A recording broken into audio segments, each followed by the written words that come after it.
Today, I want to talk to you about how to practice being more open-minded around sexuality. So every day, you're actually bombarded by different messages and images around sex and sexuality. But the way you think about those things really impacts your open-mindedness or closed-mindedness towards it. So one of the things that you can work on when you see these different sexual images or content is to ask yourself, if I were to do something like this, what's a way I could make this fun for me or interesting for me? And why do you ask the question? Well, one, there is a way that we are very judgmental. Like humans kind of naturally are a little more on the judgmental side than on the curious side. So asking the question is pushing you to stay curious. Stay very curious. And essentially, when you work on curiosity, you get better at being open-minded to different things.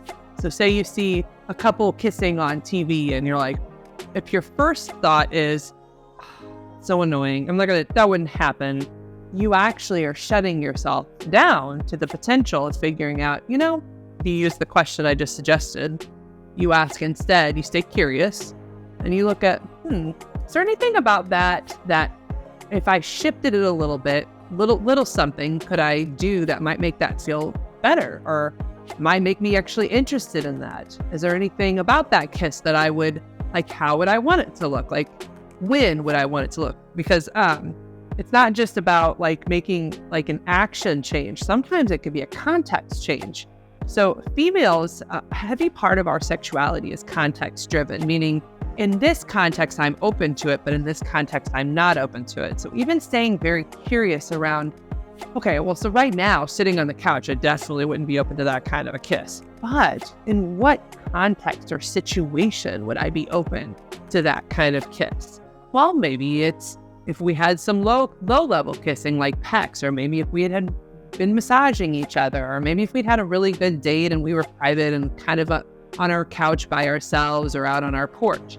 And so staying curious simply means asking the question, asking yourself, well, what little shift or big shifts would I need to be open to that kind of sexual interaction? And the practice of staying curious and staying open allows you to explore in your head ways that you can try different sexual things and experiment a little bit. All right, if you want to learn more, please visit me at therapistintlouis.com and submit a contact form. Also, please like and subscribe.